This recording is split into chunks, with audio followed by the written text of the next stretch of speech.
salam sejahtera buat kita semua. Mengingat situasi dan kondisi saat ini, pemerintah sudah menghimbau dan mengkampanyekan perihal yang namanya social distancing. Kami selaku tim DE Jaktimsel ingin tetap berkomunikasi dan menjalin silaturahmi kepada Abang Po semua. Maka dari itu, kami ingin tetap melakukan yang namanya kopdar online. Adapun maksud dan tujuannya, yang pertama bisa memberikan informasi yang valid terkait dengan manajemen Gojek.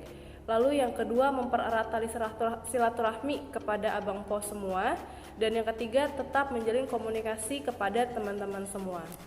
Nah, untuk yang di bulan Juni ini kami mempunyai beberapa materi yang harus teman-teman ketahui, yaitu yang pertama ada perubahan tampilan pendapatan bersih ketika order, yang kedua biaya jasa aplikasi ke pelanggan, ketiga fitur tambahan tujuan, yang keempat ada ongkos edit tujuan, kemudian yang kelima ada fitur ruang belajar mitra, dan yang terakhir ada fitur chat rekomendasi.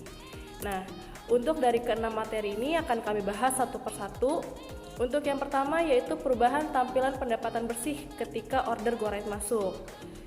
Kenapa sih Gojek mengubah tampilan pendapatan bersih ketika order GoRide masuk?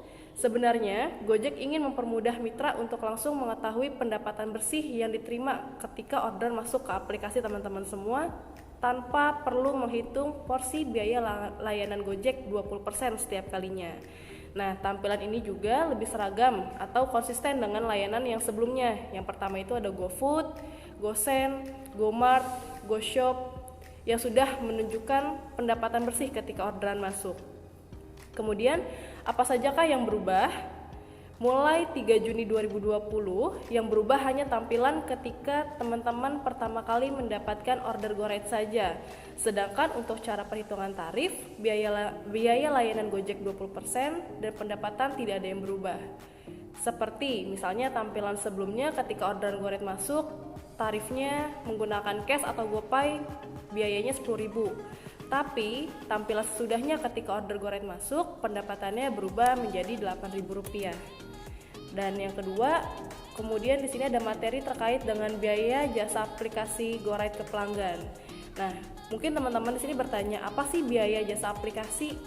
Nah, biaya jasa aplikasi merupakan biaya tambahan yang dibebankan ke customer untuk layanan GoRide tanpa mempengaruhi pendapatan mitra Gojek. Mulai 8 Juni 2020 akan dikenakan Rp1.000 untuk biaya setiap order GoRide yang dipesan oleh si customer. Seperti itu.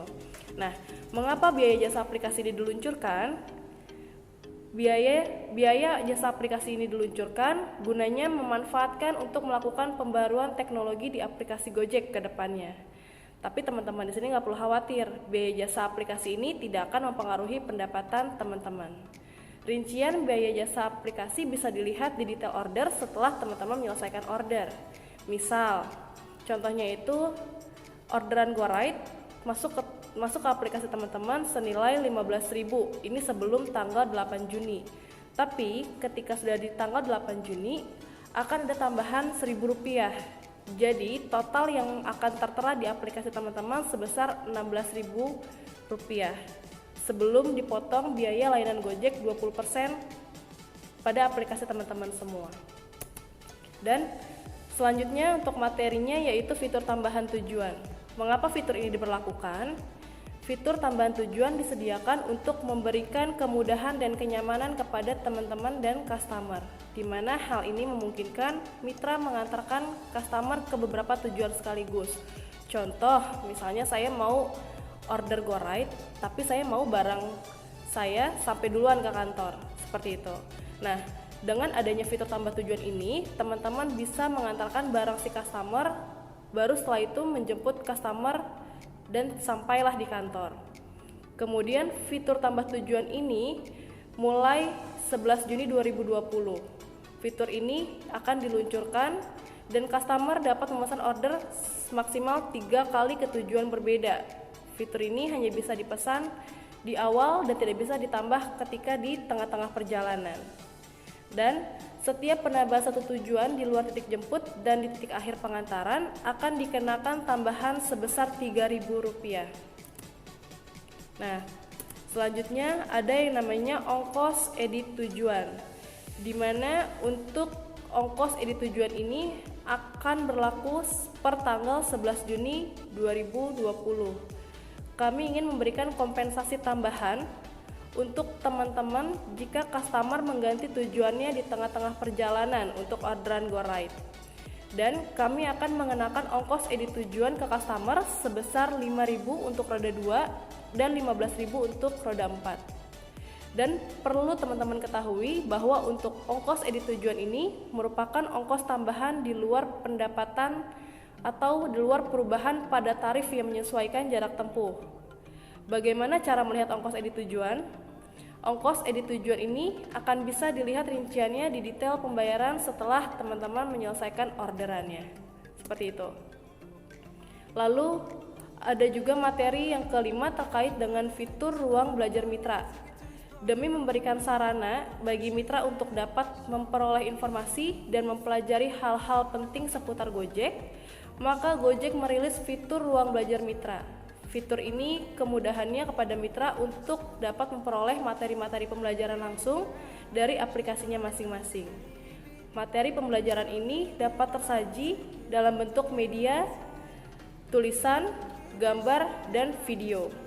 Mengenai proses pembelajaran selain meliputi membaca dan memahami materi, kedepannya mitra juga dapat mengambil kuis dan memberikan saran kepada Gojek mengenai materi dan kuis tersebut. Mitra dapat mengakses fitur ini dengan memperbarui aplikasi mitra. Untuk mitra roda 2, fitur tersedia di aplikasi versi 4.22 dan fitur ini akan dirilis secara bertahap untuk mitra roda 2 di Indonesia. Jadi untuk perihal fitur ini masih akan dilakukan secara bertahap, tidak dilakukan serentak di beberapa wilayah, di semua wilayah seperti itu. Kemudian yang terakhir ada fitur chat rekomendasi atau Trip Advisor. Apa sih Trip Advisor? Trip Advisor adalah sebuah fitur yang dapat mempelajari kebiasaan customer ketika sedang dijemput.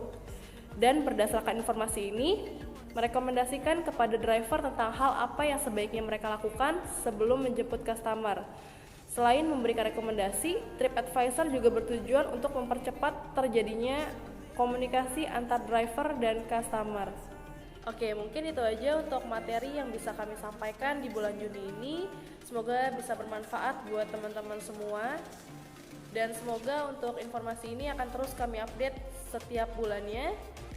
Pesan dari kami yaitu stay at home, stay safe, and stay healthy.